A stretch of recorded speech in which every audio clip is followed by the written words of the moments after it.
Good morning and welcome to this National Cold War Forum sponsored by the National Cold War Center in Blytheville, Arkansas, home to the future National Museum of the Cold War.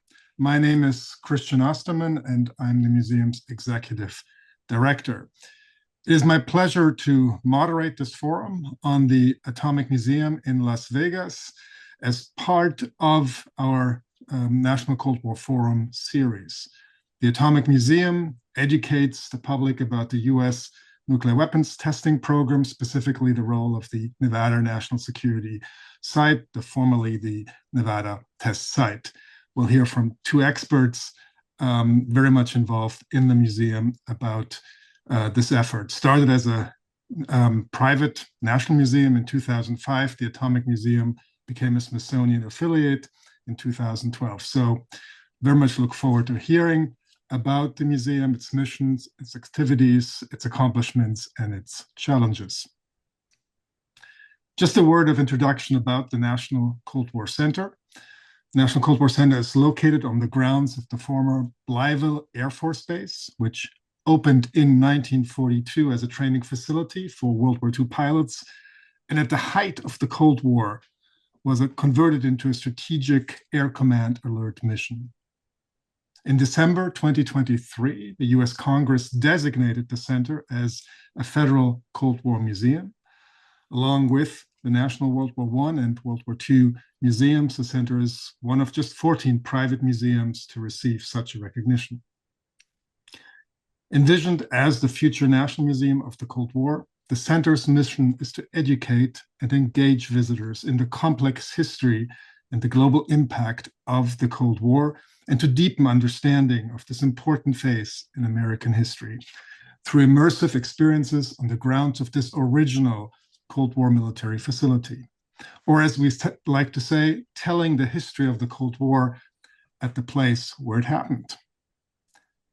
The National Cold War Forum provides a nonpartisan public platform for the discussion of Cold War history, memory, and heritage. In particular, the forum seeks to foster informed debate over the public history of the Cold War, which in many ways is only just beginning to emerge. These discussions will concretely inform the creation of our future museum. And we also hope, with so many museums and memorials on the Cold War in the making, to offer a platform for exchanging ideas, experiences, and best practices. Today, we will hear from two experts associated with the Atomic Museum in Las Vegas, and then from one of our colleagues at the National Cold War Center who will provide comments. We will start with Joseph Kent, the Deputy Director and Curator at the Atomic Museum. Joe supports the museum's CEO, supervises guest relations, and manages the curatorial department. He oversees the museum's exhibits and collections of artifacts. He previously served as Chief Communications Officer, Joe. I hope I have that right.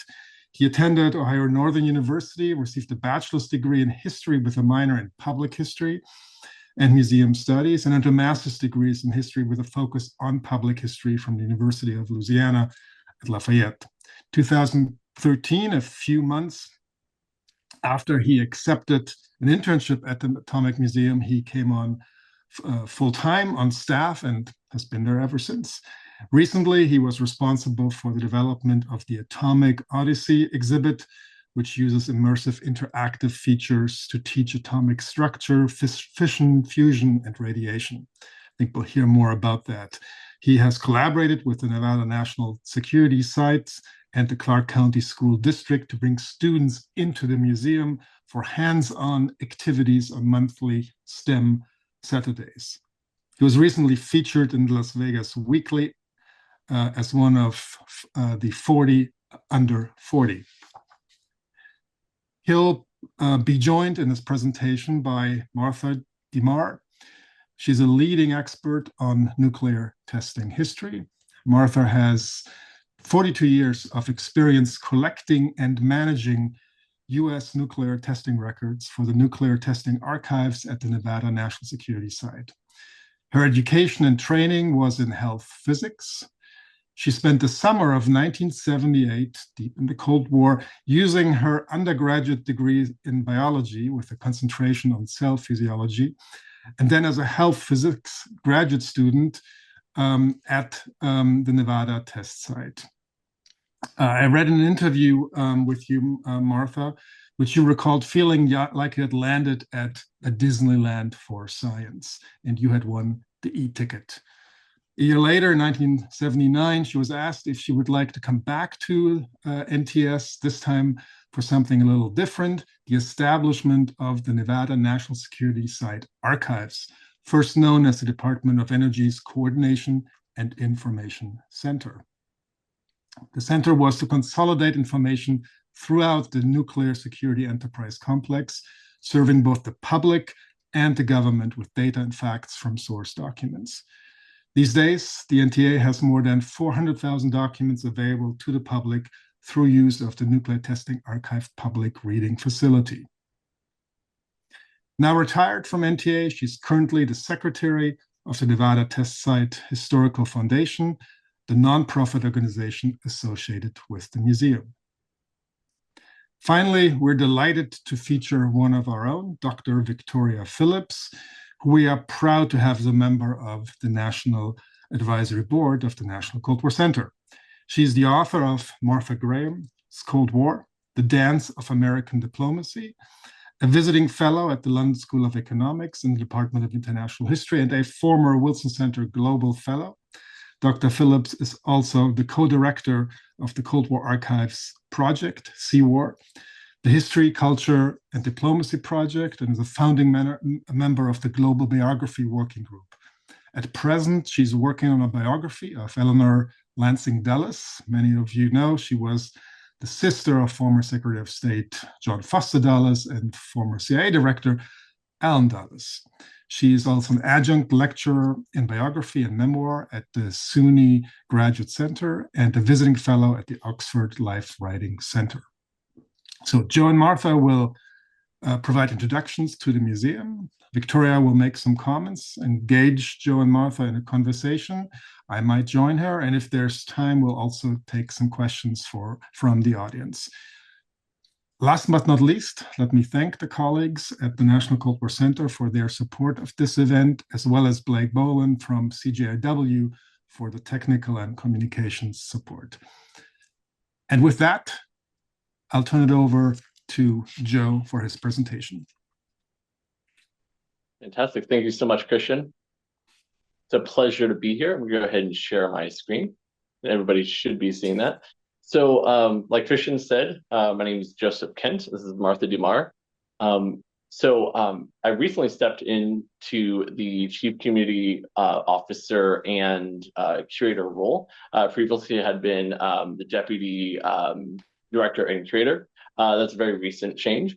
And so what that means is that, I oversee the engagement of new partners and new opportunities here in the community.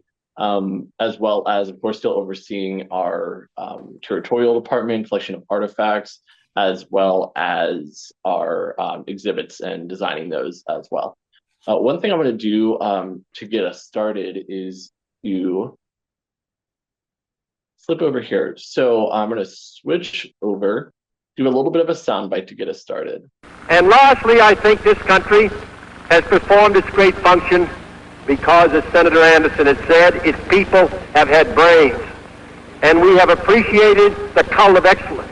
We want to express our thanks to you. It's not merely what was done during the days of the Second War, but what has been done since then, not only in developing weapons of destruction, which by an irony of fate help maintain the peace and freedom, but also in medicine and in space, and all the other related fields, which can mean so much to mankind if we can maintain the peace and protect our freedom. The reason we play this soundbite is it's going to really inform a lot of what we talk about today and how the museum has changed. when we were founded in 2000, opened our doors, I should say, in 2005, we were primarily here to talk about the Nevada test site, America's nuclear weapons testing program. But as time has gone on, we've incorporated other topics into that as well. So we've gone beyond just nuclear weapons testing, but also to highlight other experiments that were done at the test site, but also incorporating more about nuclear medicine, radiation, and nuclear power. And so we'll talk a little bit about that towards the end of the presentation. What I want to do first is give you a very brief crash course of the history we talk about here at the museum.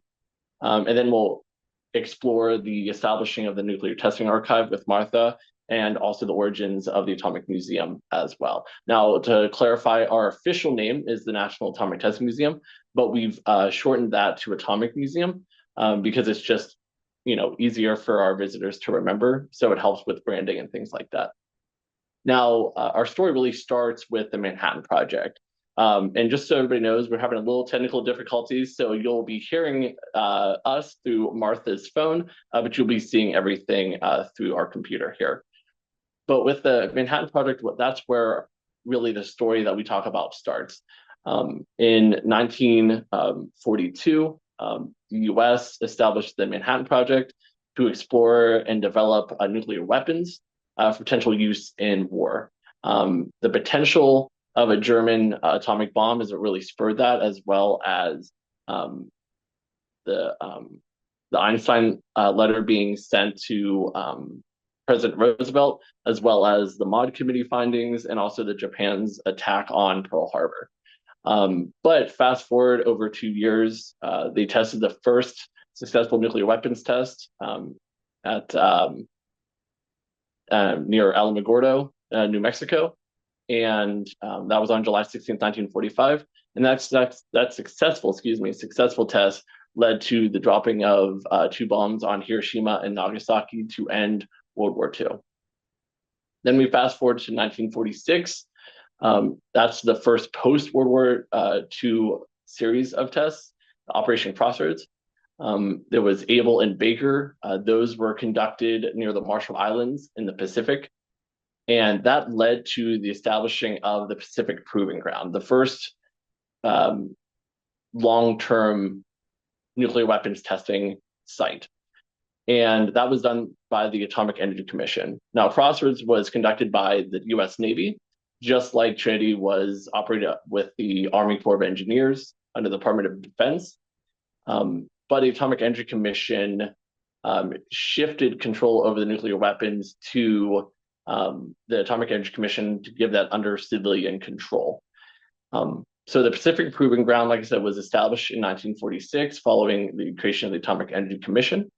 But then by 1949, things started to change. The Cold War breaks out in 1949 with the first successful test of a nuclear weapon by the Soviet Union at the time, that now we know as the Russians. And in 1952, there was the development of the first hydrogen bomb, Ivy Mike. Now, when the early 1950s, a lot happens that forces the US to look for a test site closer to home. Some of the challenges that came up were the cost of moving all of the equipment and weapons out to the Pacific Ocean for this testing, as well as the humidity in the Pacific wreaking havoc on a lot of the testing devices, equipment that they were using. There was also in 1950 the outbreak of the Korean War, and that led to, in addition to other concerns, security question marks that needed to be solved. You're essentially testing out in the middle of the ocean with these weapons, and you have people watching, whether that was the Soviet Union, the North Koreans, or whoever. People were watching what the US were doing, and so there was concerns about what that would mean for our security. That leads to Project Nutmeg. And the goal of that for President Truman was to find a continental testing site that could, where they could conduct the nuclear weapons tests year-round. We talked about the humidity causing issues for the test, and so they needed an arid climate where they could test again year-round. ideally finding government land where they wouldn't have to necessarily do a lot of work to get control of that. They could just simply transition that into a testing area. And then also having geological features that were perfect for both testing and also the establishing of facilities. So ultimately they chose Southern Nevada as the home for a continental testing site. Again, created the Nevada test site as a result on December, I think 18th of 1950.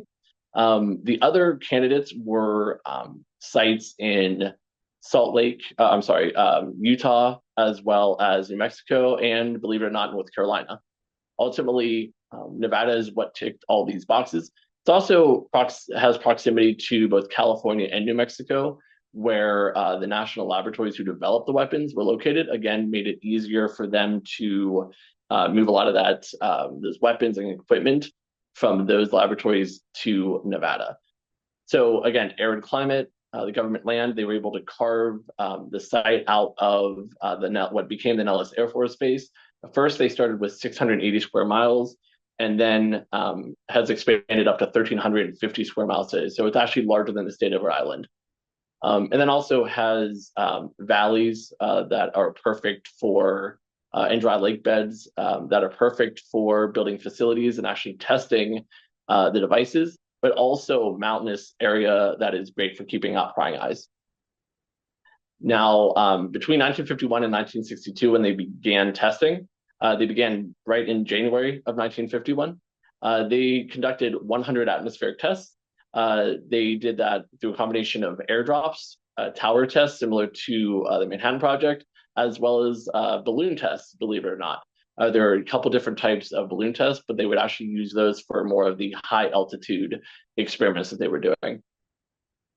And in terms of the impact it had on Las Vegas, it had a great impact. So with the first televised tests in the early 1950s, it created this atomic fever that spread across the country. So you had folks everywhere in the US just captivated by not only these weapons, but also the testing of these weapons.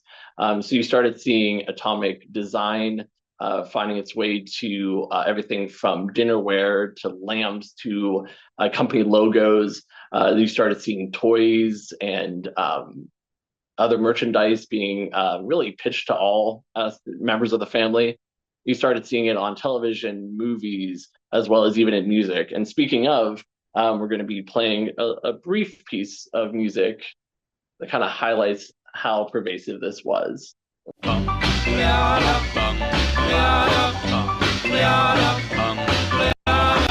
Got a doll baby, I love her so. Nothing else like her anywhere you go. A man, she's anything but calm. A regular pint-sized atom bomb. Atom bomb, baby, little atom bomb. I want her in my wigwam. So you can see, even in music, they were referencing the atomic bomb. So it was everywhere in the 1950s. And that, again, leads us to the impact on Las Vegas. So while atomic fevers across the country, Las Vegas is really impacted by the site in terms of the economic value that it brings. So you have a lot of government jobs being created for this site to support atomic testing. It's all that money is going to be flowing into the Las Vegas economy. These are government jobs, so and then as the site grows, those jobs grow as well. And so another example is, in addition to the impact on the economy, is the growth it had on Las Vegas. In addition to the money, you also bring in people from all across the country for these jobs. So Las Vegas population actually grew from about 25,000 people to 65,000 people in a decade. And so a big part of that was the jobs that were created for the site. And then also atomic tourism. Naturally, here in Las Vegas, the casinos capitalize on any good thing that they can. And so there was, because of that fascination with atomic bomb and atomic testing, they started planning events around the atomic testing schedule. had viewing parties at the tops of casinos downtown, served atomic cocktails. And so it just became part of the tourism of the city itself. Some notable tests we'll run through that were part of the atmospheric testing years were Upshot, Knothole, Annie, and Harry. Annie, as well as a Teapot Apple II that you see there, were part of the weapons effects or the civil effects tests that were done between the Atomic Energy Commission and the Civil Defense Administration to see the effects these weapons would have on a small town. You can see an example of one of the buildings being blown away by the test. So that was to see what the effects would have on a small town and what preparations and warnings could come out of that. And then also Harry is notable for raising the concerns of the public in terms of health impacts of these tests, the concerns for fallout, raising that awareness that it really started seeing in the 1960s, that shift towards underground testing. And then Plum Bob Hood in 1957, which was the largest atmospheric test that was conducted at the site. And that was about 74 kilotons, or about 74,000 tons of TNT. By comparison, Little Boy was about 15 kilotons, or about 15,000 tons of TNT. And again, moving on to underground testing, that shift, really a result of public concern over the fallout from Harry and other tests of people getting sick, strontium-90 found in milk. You started seeing those concerns really start getting too loud to ignore. And the US worked with Soviet Union and UK to sign the Limited Test Ban Treaty, which said that the US and Soviet Union and the UK could no longer test under water, in the atmosphere, or in space. And it could limit it only to underground testing. And so that led to some innovations. And that's what you see with the site is constant innovations. One technology that came as a result of this shift was big hole drilling. We know it now for other uses, but at the time, it was an innovation that was necessary for the drilling of vertical shafts in the ground that were big enough to hold the diagnostic racks that would be necessary to conduct these tests. So the types of underground tests were the weapons tests that we mentioned, where it would basically be 1,200 feet or more underground. These giant diagnostic racks would hold the weapon in place, would be lowered by crane into the ground and backfilled, and then the test would explode, or the device would explode, leave a cavity underground, and then it would crater in. And that's where on the site you see a lot of the craters as a result of that. Then we have the weapons effects tests, which are done in horizontal tunnels. And you can see in one of the photos on the left, where they would actually create these massive pipes. And on one end, the device would explode, and they would go through the pipes, and they would close the different chamber doors in order to capture what the initial blast and radiation would have on military hardware, that impact, to see, it's more of a defensive test, to see what impact they could expect if this a device was exploded near communications equipment during a war, or shielding and things like that. And then some notable underground tests are Thorax Sedan, which was part of the Plowshare program, which was really a result of the Atoms for Peace speech.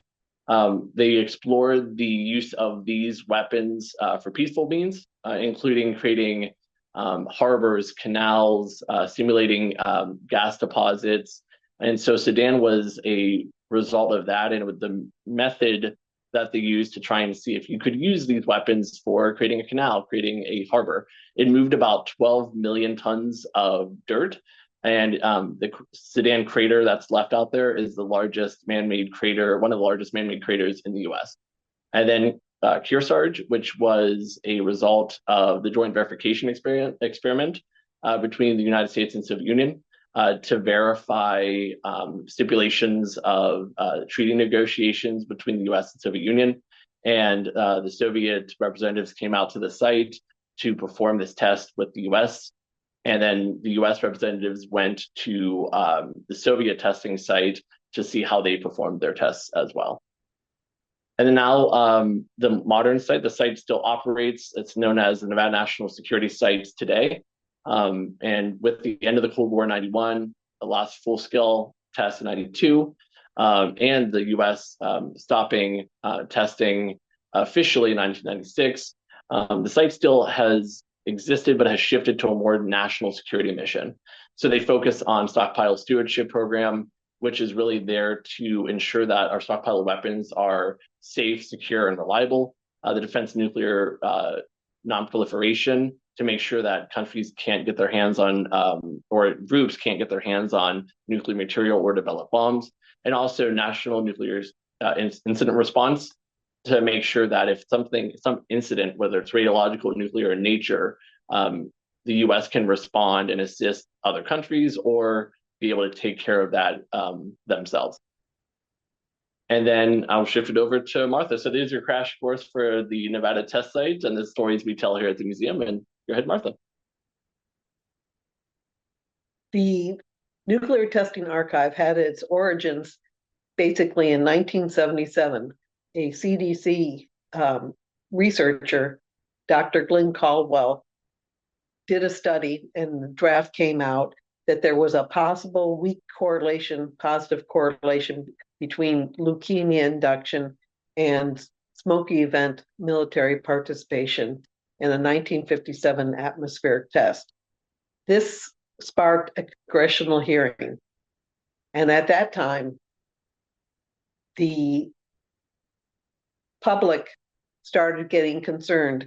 The atomic veterans flooded the Defense Department's call lines with concerns. So the DoD created the Defense Nuclear Agency's Nuclear Test Personnel Review Program to collect dosimetry data and records to reassess the dose to the military participants of atmospheric testing. And the DOE, the Department of Energy, held all that dosimetry data. So they needed, the Defense Nuclear Agency needed to partner with the Department of Energy to identify dosimetry data for the military participants. Excuse me. The Defense Nuclear Agency held a public outreach program to the veterans with an 800 number, and they started calling in, and the Defense Nuclear Agency collected information from the veterans of what they remember and what their experiences were. All this publicity started to raise the concerns of the downwinders in the region of the Nevada test site. An additional congressional hearing was held to inquire about this. The Department of Energy was directed to study the effects of the nuclear testing and reassess the dose to the downwind personnel. And this created the DOE project, the Offsite Radiological Review, Exposure Review Program. Next slide. OREP created a task groups that included the National Labs, Livermore and Los Alamos, the Environmental Protection Agency, the Weather Bureau, and Colorado State, and the Department of Energy's maintenance and operation contractor, Reynolds Electric and Engineering Company, RICO.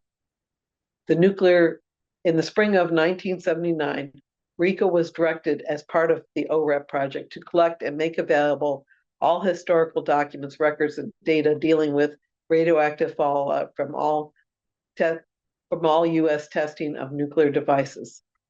The NTA collected unclassified and declassified historical documents, records for long-term retention.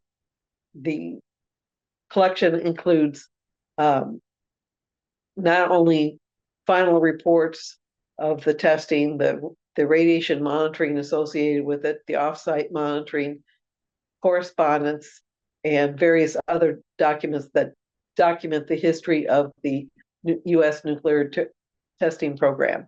This required searching the U.S. for there were very few records in the state of Nevada for the atmospheric test time frame. The test program was managed from New Mexico from 1945 to March of 1962. So this map provides an idea of all the different places we had to go to collect the story. It was the Department of energy, and national laboratory locations, the National Archives, presidential libraries, universities, governments, and other locations that private personnel had kept records. A couple of examples of the private records that were kept.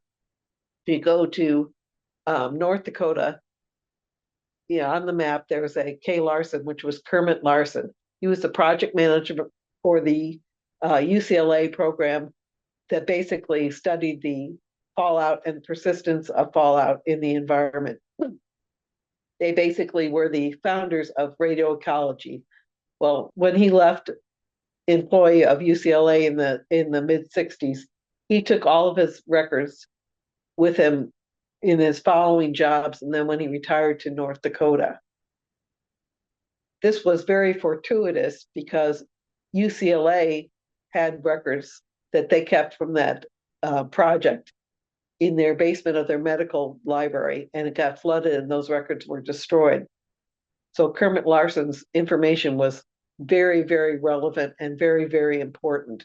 He even had his original notebooks with the various monitoring data in it and all of his final reports. So it became a treasure trove. Another example is Arizona. If you look, you see Palmer. Claire Palmer was the head of the Federal Radiation Council that was created by President Eisenhower to look at the effects of radiation exposure. And they issued many reports on radiation exposure and fallout. Excuse me. He retired to Arizona and took his records. So we had records of their meetings, their outcomes, their thinkings and processes through that. In California, you'll see S. Warren, that's Stafford Warren. He was the medical officer down in Trinity and also for Operation Crossroads. He kept his data and donated to the UCLA Medical Library. They microfilmed the information. So we got access to getting records from the microfilm of his experiences with the Trinity and Operation Crossroads. So another thing to think about, the origin of the Nevada test site was found at the Eisenhower Library. We went for a collection effort in 1994, and we found the actual birth record of the test site. President Truman signed the order on December 18th, 1950, and it was, for some reason, the Eisenhower Library kept a copy of this document, and it's on display the copy is on display at the museum, showing what their considerations were and the decision to establish the testing location in Nevada. Again, if you go to Tennessee, you see Al Van Middlesworth, that's Lester Van Middlesworth. He was part of the University of Tennessee Atomic Energy Project, and he was the first person to really understand how to detect iodine-131 in biological materials. The main vessel he used were cow and cattle thyroids. And so he started and could detect the fallout in the cow and cattle thyroids. And then he put out a note to all over the world to say, in your slaughterhouse, please send us your cow and cattle thyroids. And so he expanded that to look at world fallout through iodine-131. So that gives you an idea of the type of information that you can get from the various locations. The other thing I wanted to emphasize on that, go back to the map, was some of the places you collect information, you may only get part of the story. And the example that I have for that is what's known as discretionary function. That goes back to Magna Carta, where the king can do no wrong. So if the president decides something is for national security, you basically cannot sue the government, or you will lose in your suit, because if the government had the discretion to do something for national security, that is the national discretionary function option that the federal government has. Now, every nuclear test required presidential approval. And the process went that the military would tell the national labs what they needed to develop. The national labs would go to the AEC at the time, and later the Department of Energy, and say, this is what we would like to test. This is the requirements for the test. The National Security Council would then take the information from the AEC or Department of Energy, study it, and if they had questions, they'd go back to the AEC DOE.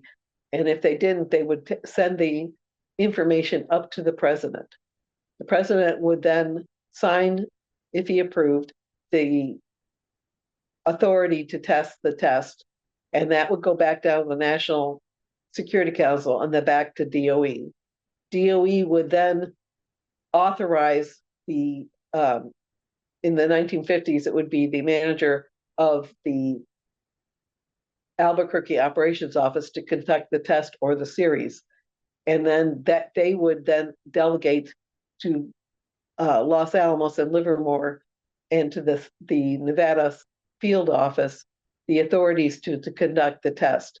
And then you have the policies and procedures that document those authorities and what would be done. And so you have to go to all these different locations to get the full story. You don't get the full story just from going to the presidential library and getting the presidential authorization or the DOE or AEC headquarters. You have to go to all those locations, the presidential libraries, the Department of Energy headquarters, the National Archives, and also the national labs, and then the contractors and the Environmental Protection Agency local to Las Vegas to get the full story. Next slide. This is very important. No budget can collect all relevant information. The universe is huge with relevant information. What you need to know is where the records or the archives reside, artifacts reside. In the late 1980s and 1990s, the Defense Nuclear Agency and the Department of Energy commissioned record surveys of archives where the relevant information was being held. So after that period of time, when there was a need for a relevant record, the organization could go to the archive where it was held and request the information. And the special note is the declassification process can be very, very time consuming. Multiple agencies are generally involved and have to approve a declassification. So many documents had both the Department of Energy and the Department of Defense having to review the documents. So one agency has to recommend the declassification, and the other agency also has to recommend the declassification if both agencies had paid for the various project or information associated with that document. For artifacts, the Smithsonian Affiliations Program is very, very important. They will loan out artifacts to qualifying museums. And they have over 1 million of artifacts that have never been displayed to the public. So the program actually gets information out and artifacts out to the public that they would never have the opportunity to review otherwise. Next page. In the late 1990s, the major collection effort was completed. The National Archives and Records Administration assessed the collection and designated the collection for permanent retention. This is a very rare occurrence that they viewed the collection as being so important that it would eventually go to the National Archives, a National Archives facility. Also, nuclear testing had ceased. The last nuclear test divider was conducted on September 23rd, 1992. President George Bush declared a test moratorium on October 2nd, 1992. The testing in the late 1990s, it was recognized that there was a need to preserve both the atomic testing history and the artifacts. Absent that action, it was feared that the artifacts and documents from the 40 years of testing would be lost. This is when the Nevada Test Site Historical Foundation was created in the late 1990s. I don't see if you could see that. I can't read the last sentence. Let me see if I can. Because it gives the date. I think it was in 1998. Yeah, but it gives the actual date. Okay, go to the next slide. In the late 1990s, the NTA, along with the Department of Energy Nevada office, searched the Nevada Test Site, now known as the Nevada National Security Site, for the artifacts associated with nuclear testing program. I was part of that mission. We went to long closed buildings before they started dismantling these buildings, looking for artifacts. We also went to the excess yard, looking for material and buildings that were available, items that were going to be sold, and we were able to save them. At the time, they provided the warehouse space to the NTS Historical Foundation for storage for the future museum. So we were able to collect and deposit stuff for the future museum at the site. The national laboratory contractors and individuals were contacted with a request for artifacts. The NTA had a very extensive radiation monitoring instrument collection, and it donated it to the museum to help establish the museum. We also provided photos, videos, and documents like the birth papers and the original warning poster to the museum. So one of the things that we've recently been exploring, and this is where I'll shift to the museum itself. And so, Martha, thank you for talking about the nuclear testing archive as well as the formation of the museum.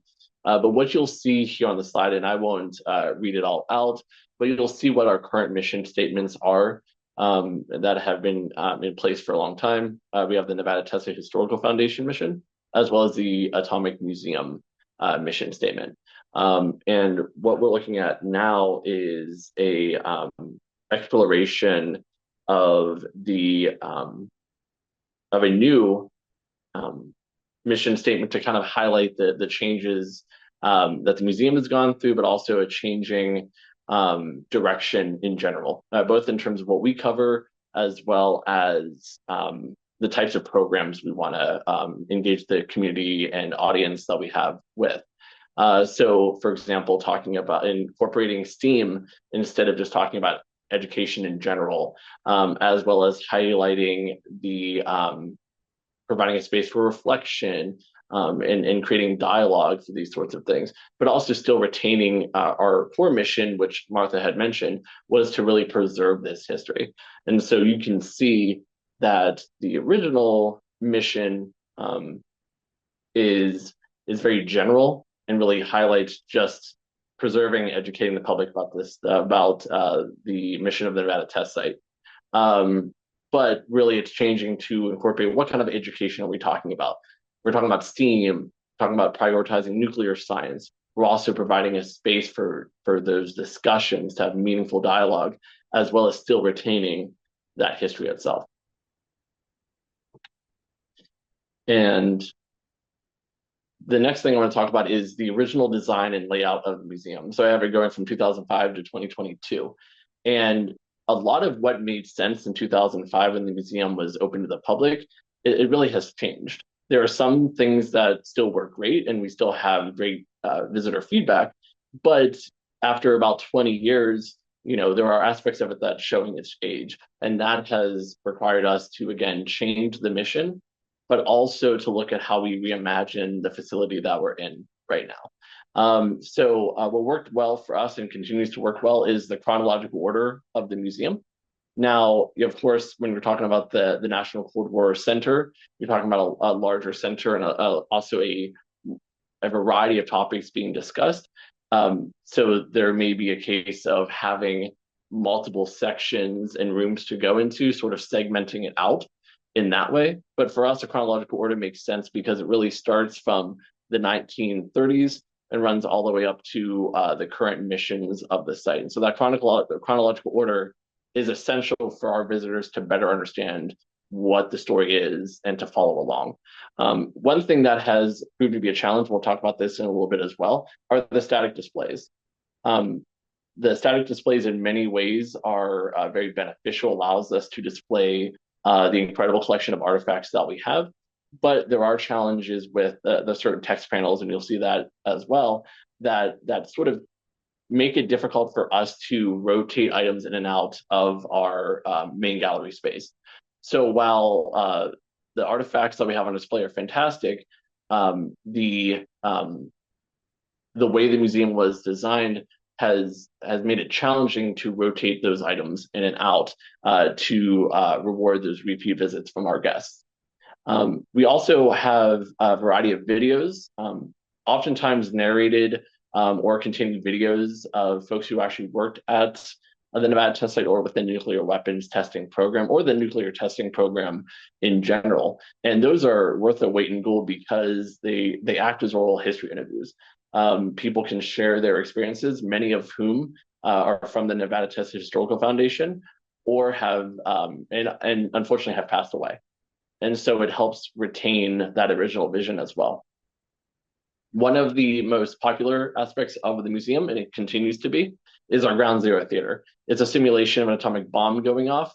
So it's meant to mimic what it would be like as journalists or VIPs going out to the site, being seated at News Knob, where they had these benches situated, and you could actually witness detonation of an atomic bomb. And this mimics that. So the seats will shake, air cannons hit you, so you're feeling the shockwave of that, and you hear the blast. And so for our visitors, especially our younger visitors, it's really an important piece of helping them understand what we're talking about when we talk about these weapons, what they do, both how they inspire awe, but also fear. And so it's a really key part. And it also allows us to introduce the move to underground testing, which is a critical part of that middle part of the museum, what helps transition them to better understand the timeline we're talking about. And then a big part of our museum, and continues to be, and one that I think is the recommendation for any new museum, is rotating gallery space.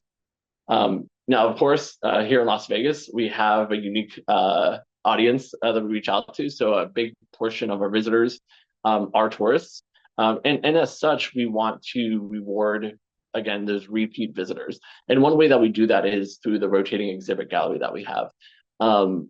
Now, that has changed. Where the rotating exhibit gallery has changed over the years.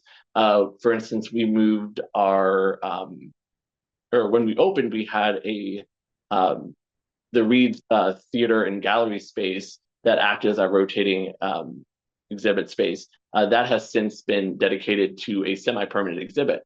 The room that you see in the top left is our Atomic Gallery and Lounge. It used to be where our museum gift shop was, and that moved in about 2016, 2017 into part at the end part of the museum because we felt that our visitors should end through the gift shop.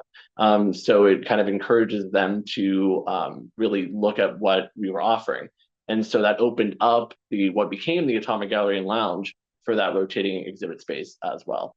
And so these are just some examples of different topics we've had since 2005, whether it's about Hiroshima, Nagasaki, Doc Edgerton, and EG&G, which were the ones that used high-speed photography in order to capture the videos of the detonations, highlighting the US-UK Mutual Defense Agreement, of course, Area 51, since we've got a lot of people asking about that, and that proved to be popular as well, even to more modern topics, including the Department of Homeland Security's first responder equipment that they develop, as well as environmental cleanup with the Department of Energy's Environmental Management Office, where they clean up a lot of these former nuclear testing and also research sites.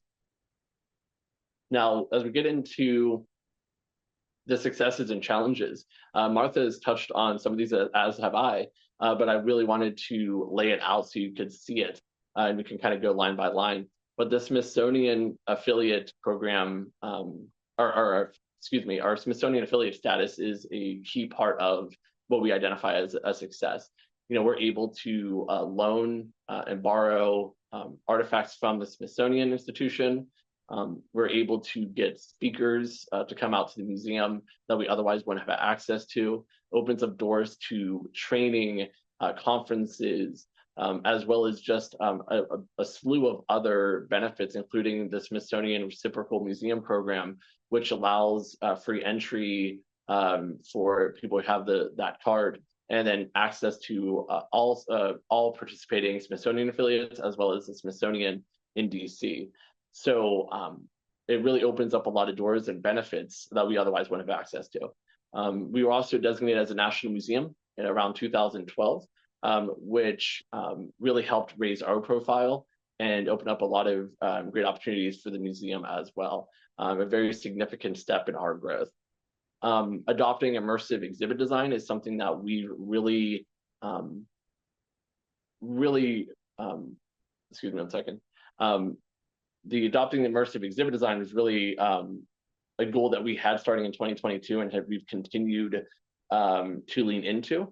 That's something that I know Christian had mentioned at the beginning about having a more immersive museum experience. And that's something that we've used to help, again, freshen up the museum and also incorporate new technologies.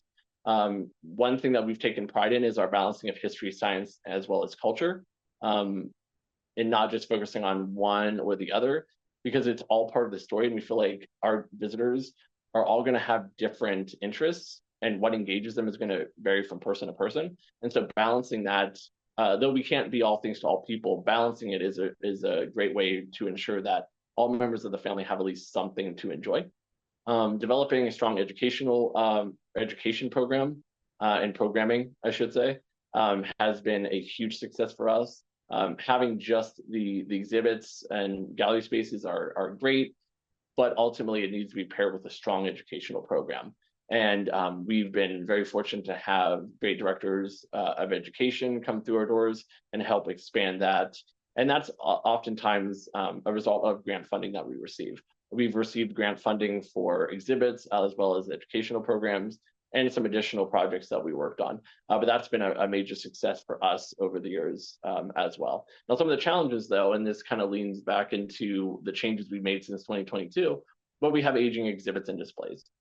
And so that's something that, because we are, this is our home at the present time, the best way we can evolve is by addressing those aging exhibits and displays.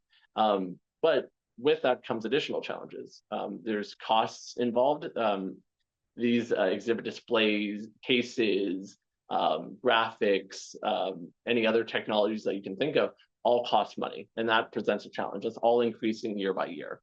So another challenge we face because of that is our fundraising. So though we've had a museum in place for 20 years, that fundraising doesn't stop. It's a continuous effort that needs to be handled by both staff and board. And it's incredibly important for not only establishing an institution, but also continuing the health over a long period of time. And then the shared and limited space that we have. We lease out space in the building that we're in. And the Department of Energy pays that rent for us, as well as a nuclear testing archive. And but with that comes challenges, because we rent the space we lease that's leased to us. There's only so much that we can do, and there's certain permissions that we have to have. And also with that, because the museum was installed 20 years ago and the building created a couple years before that, we can only expand so much. Thankfully, the nuclear testing archive, who had a physical reading room, but has since shifted their archives onto OpenNet, which is a searchable database, that opened up the former reading room for our use, and we could use that as a semi-permanent gallery space for some exhibits we have that I'll kind of touch on. And of course, community support. While I mentioned that predominantly our visitors are tourists, we don't get as much visitation from our local communities. We have a great relationship with the Clark County School District out here in Las Vegas.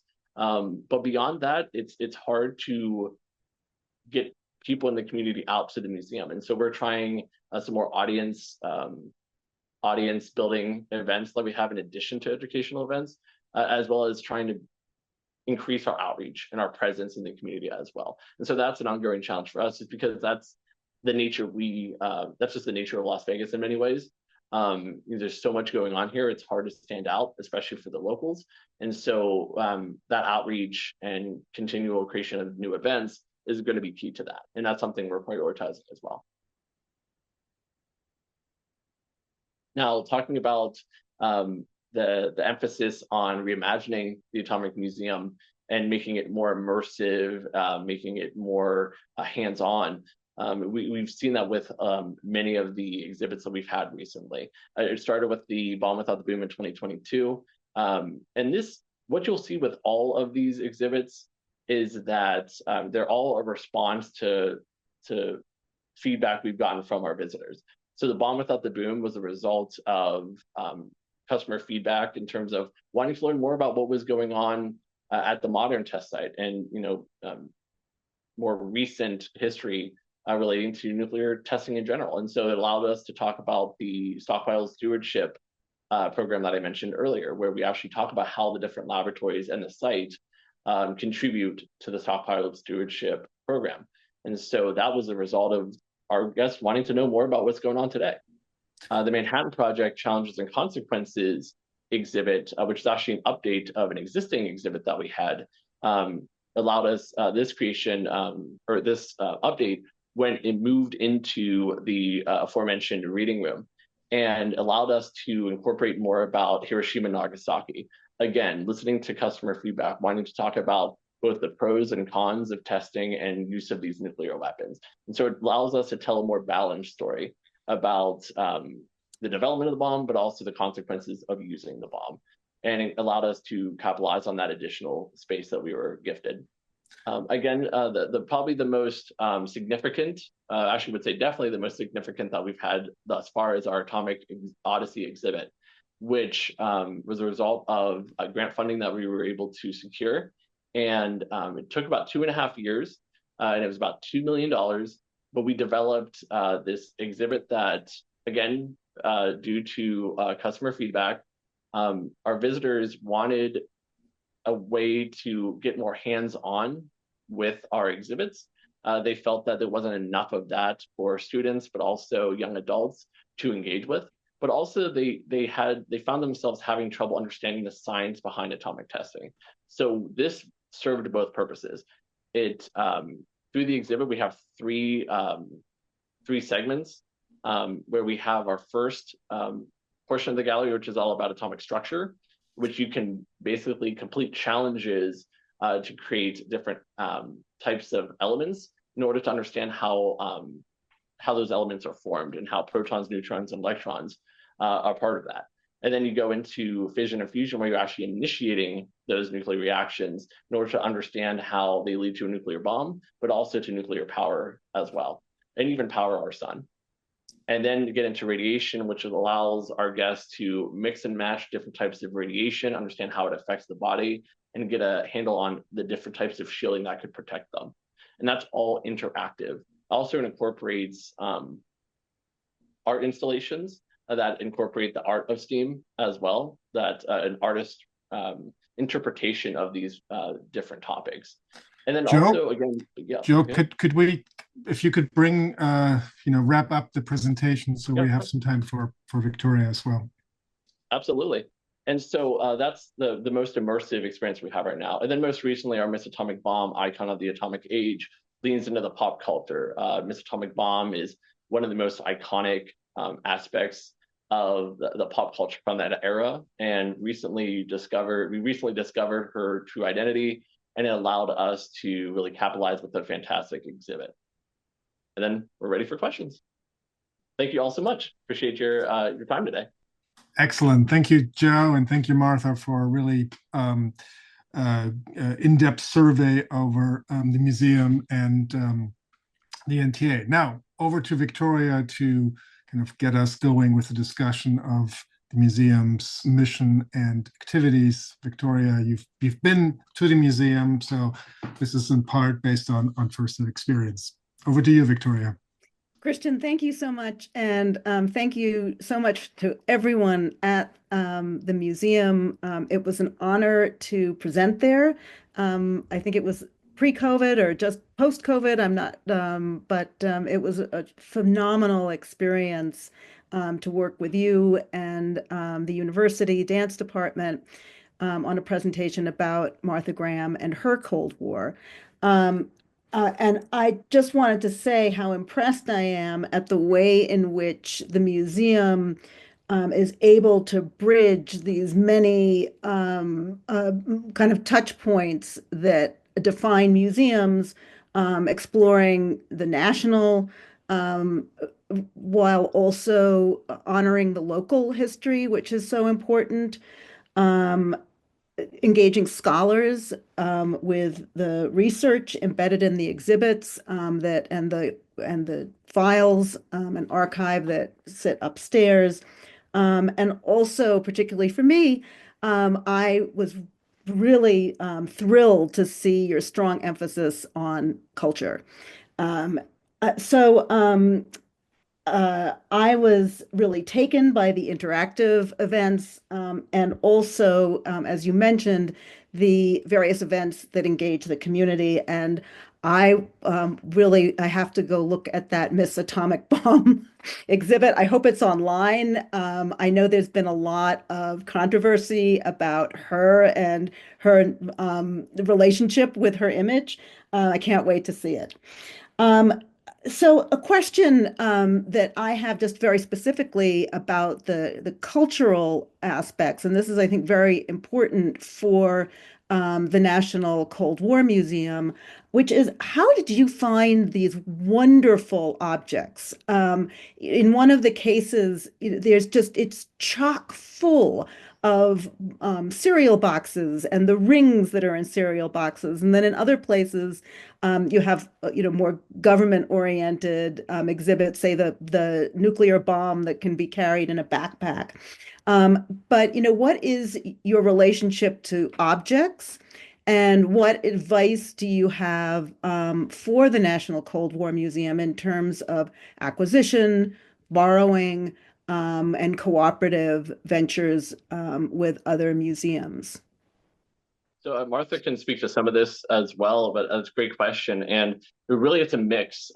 We have, especially with our pop culture display that you were talking about, we have many of those pieces are either museum acquisitions through, just finding things online or through sellers, or private donations from members of our foundation or folks outside of that. Just they had those in their own private collection and wanted to donate it.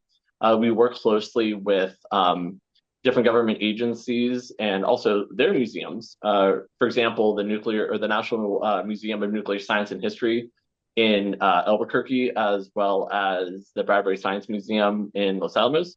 We work with the laboratories on many of those loaned pieces, including the backpack nuke that you had talked about, and our Genie air-to-air missile that we have on display. But a lot of our pieces in the museum, and Martha remembers this as well, came from a lot of the objects, pieces that otherwise would have been destroyed that were out at the site.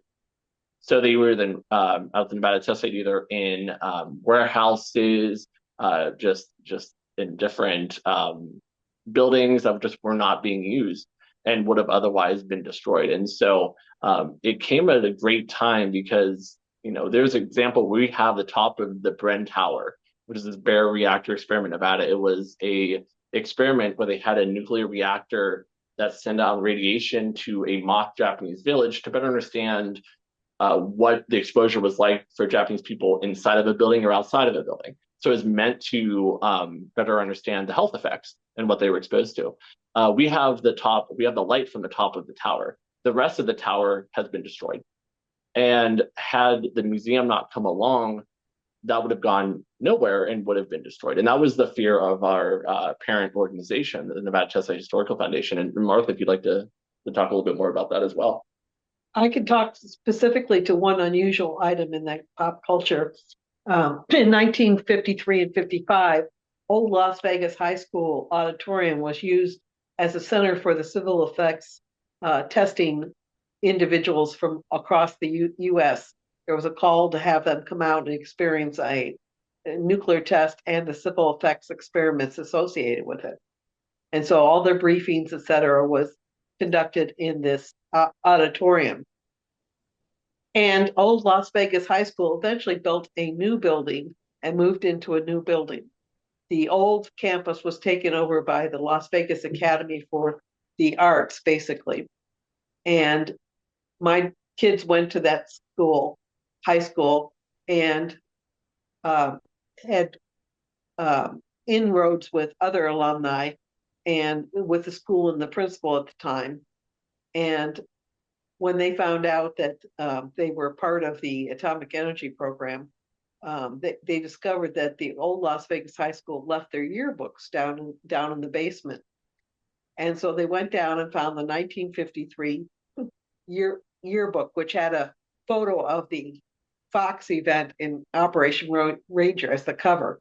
And so that started the cycle to get the paperwork process for them to donate that particular yearbook to the museum, and then it's part of the pop culture exhibit. So having community connections, which you will have with your Cold War museum, can also help bring items or unusual items to your museum. Absolutely, that's great. Can you also talk about cooperative ventures with other museums in terms of publicity? I mean, obviously foot traffic should not be a problem for you. If Las Vegas being, a tourist capital, not only nationally, but internationally. You are off the strip, so you've got to get people, off the strip, which probably has its own series of challenges. The National Cold War Museum is, it's in Blytheville, Arkansas, not exactly on a tourist map, unless we put it there. We have a little bit of different challenges, but I think in both cases, what fascinates me is your ability to market or pull people. How do you pull people in through universities, through other museums? Can you talk a little bit about how do you get people off the strip and into your museum? That's a great question, and partnerships are a big part of what we do, especially to appeal to the local community, as you mentioned. We work with UNLV on definitely several different initiatives. One example is that on Wednesdays, faculty, staff, as well as students can get into the museum for free on Wednesdays.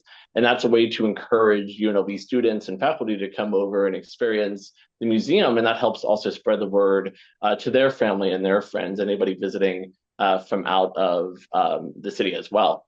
But we also work with other museums here in Las Vegas. I think that's critically important no matter where you're located, is having a close relationship with other museums. One, if you partner with those museums, helps spread the word more than just you doing something can do on its own.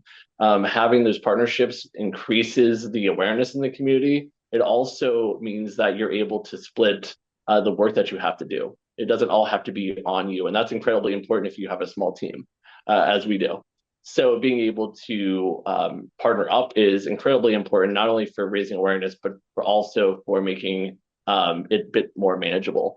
We've done that with STEM camps that we've hosted here at the museum. We've worked with institutions such as the Springs Preserve to talk about water conservation and things like that.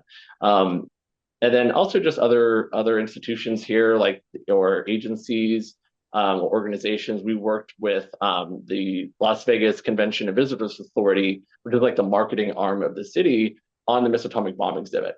And so that's important to, again, raise the awareness here in the community, not just for the tourists coming through. Another question that we're obviously coping with more and more now has to do with kind of the when you're dealing with the cultural aspect, remaining as we shall say, probably a word from years past, politically appropriate. And in that, of course, the relationship with the land and Native Americans.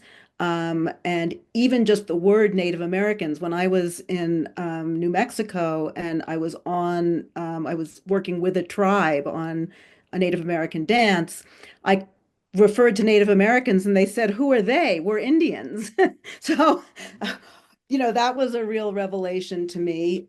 So, working with that population and also issues of, say, gender, and then, bomb dropping. I mean, we know the Smithsonian had such a huge problem with the Enola Gay and the veterans, which kind of serves as a test case of how not to finally do an exhibit, because really what was done was nothing.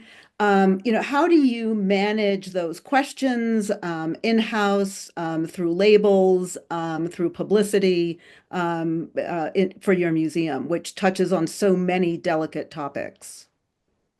It's an incredibly difficult thing to navigate sometimes, especially when looking at the health effects of testing these weapons. We don't want to ever feel like we are cheapening that or feel like we're glamorizing it in any way. But we also understand that people want to enjoy the experience when they go to a museum, and people are going to be engaged in different ways. We have visitors who are there primarily because they play the Fallout games or something like that, and they just are fascinated by the pop culture of the era, right? And so that's what gets them interested. Others are all about science, and so it's great for them to be able to learn about that aspect of it. And then others are history buffs and want to have that experience. So we have to try to appeal to all of them without ever leaning too far into glamorizing it. And it really comes down to the team coming together, and really picking that apart and saying, how could this be viewed by someone who doesn't necessarily agree with this? So we really go through that lens of everything that we do.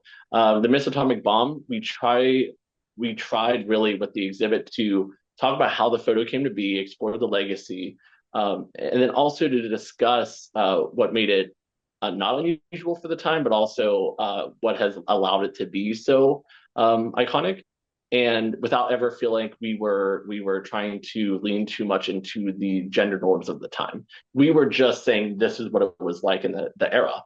We're not saying it was okay or it wasn't okay. That's not for us to take a stance on. And we always tell our visitors that we're not here to tell you how to feel about atomic testing or nuclear weapons.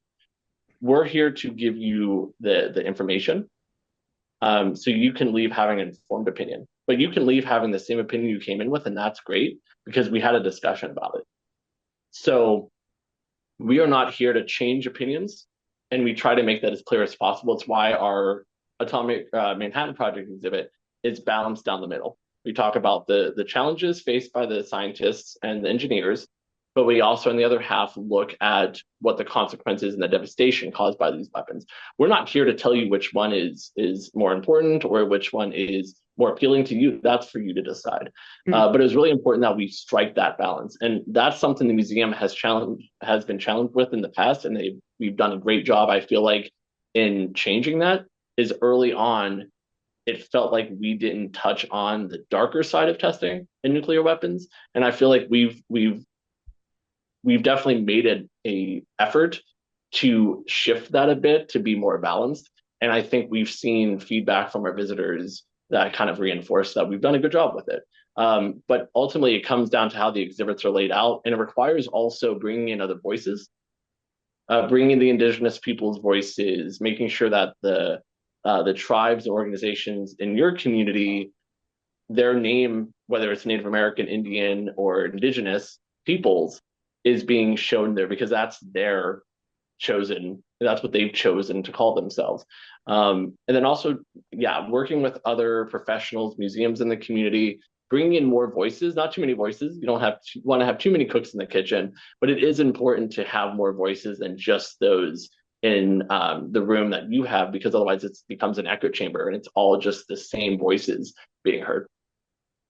I was fascinated, and I believe it's still there, but you can correct me if I'm wrong, that the museum as it kind of leads you out through 9/11. Well,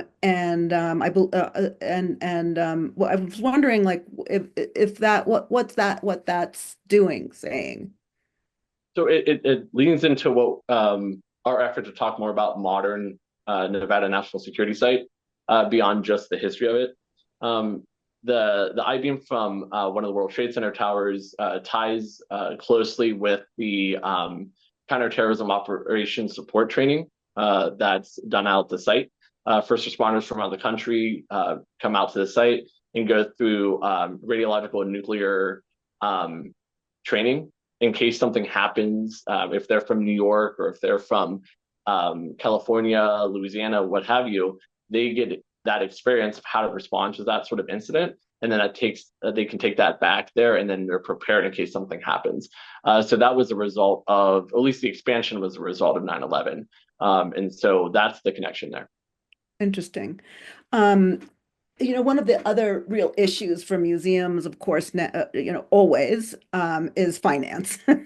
And, there are all sorts of, formulations, how much of your income is from foundations, from ticket sales, events, and gift shops. And, I was particularly impressed by your wonderful gift shop. I mean, it really an incredible array of books and tchotchkes and signs. Can you talk a little bit about funding and where how you manage keeping the doors open, and what lessons we have for the National Cold War Center in terms of funding to once the center is built on an ongoing basis. Also, if you have any ideas about initial funding to open the museum.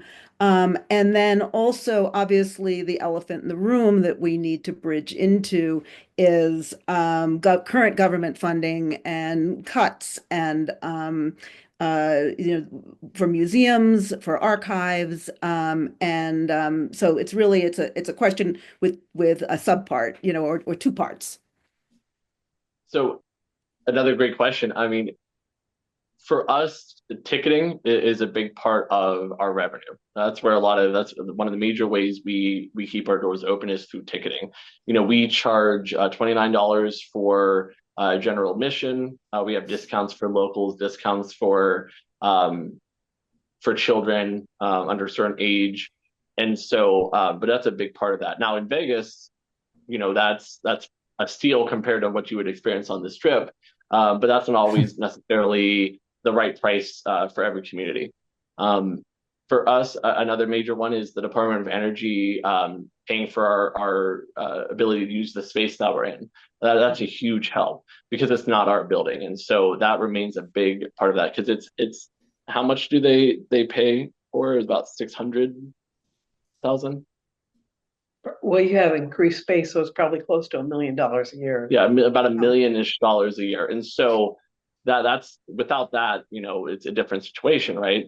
So being able to use this space is and having that paid for is incredibly important to our success. And then in addition, when it comes to, and so those are the major ones. Grant funding is a big one. Corporate sponsorships and memberships is another. And of course our gift shop. But I would say primarily it's that having our lease lease costs covered by the DOE, and then being able to charge what we do for admission. The other thing I would encourage is absolutely in terms of fundraising, working with local companies. Individual giving is hard, especially now with the uncertainty that you talked about, Victoria, but pursuing local companies, regional companies, national companies to see if they have a charitable arm that would be willing to donate money to support that. I know it's worked in other communities. It helps us tremendously. And then, of course, grants. But that has become a challenge too because of a lot of those changes that you mentioned. I know, for example, here in Nevada, there really wasn't a lot of discretionary funds beyond the absolutely necessary. So a lot of the grants we're pursuing they're going to be tabled. And that's the reality that we face, but it's different everywhere. But I would say pursuing private companies, that would be a great way to get not only community support, but that additional financing that needed to open up a center. Thank you. Let me maybe, Victoria, if you allow me to cut in, since we're getting close to the end of our time, I do want to give, if there are any audience questions, please use the raise hand function so you'll be queued for some questions. Victoria, did you have any? Didn't want to cut you off. One more question? Absolutely, go for it. Yes. This is not so much for the National Cold War Center, but it goes to Martha, and it's about those wonderful archives that sit above the museum. Can you talk about how scholars can use them, how they can become accessible, or if they are accessible, and also what the plans are with NARA? Would they be transferred? As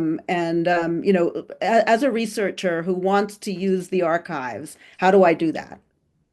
There is a database called OpenNet, OPENNET, that houses the bibliographic information from the Nuclear Testing Archive. And that's the inroads to find for researchers what documents might be relevant for them.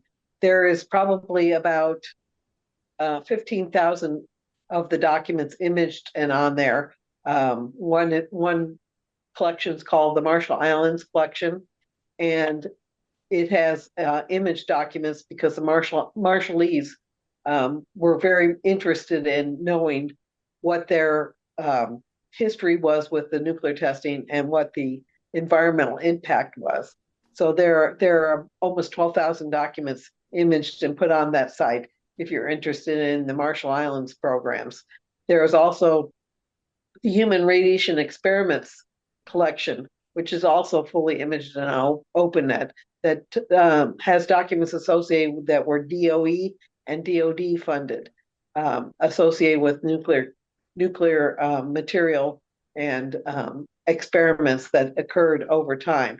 The largest collection of that individual experiment was the plutonium injection experiments that were conducted in World War II to understand what the plutonium impact was in the body from an intake of plutonium. So there are plenty of image documents. For the other ones, you can request the documents from the Nuclear Testing Archive.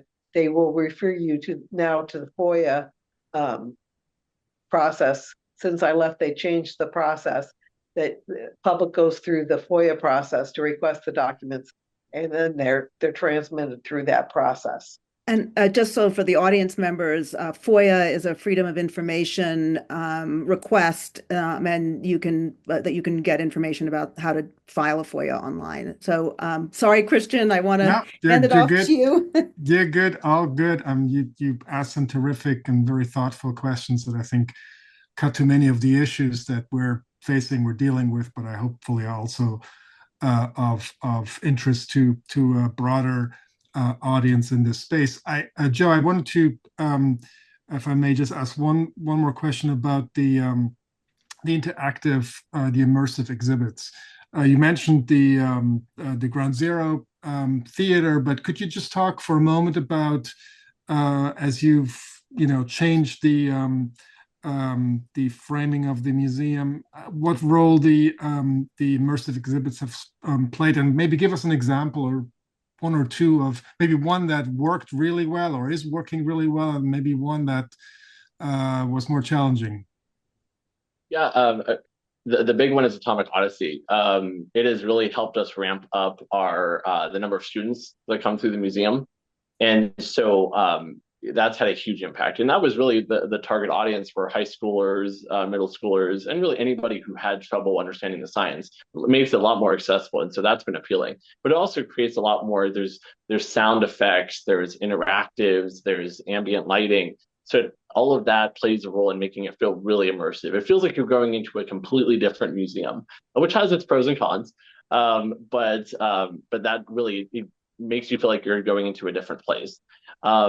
And for the other exhibits that we have, and this kind of goes back to what we talked about, right, with the increased cost of everything, different technologies. And so there are times where we need to be fiscally responsible and budget adequately and make sure we can do that in a way that is it keeps us financially healthy.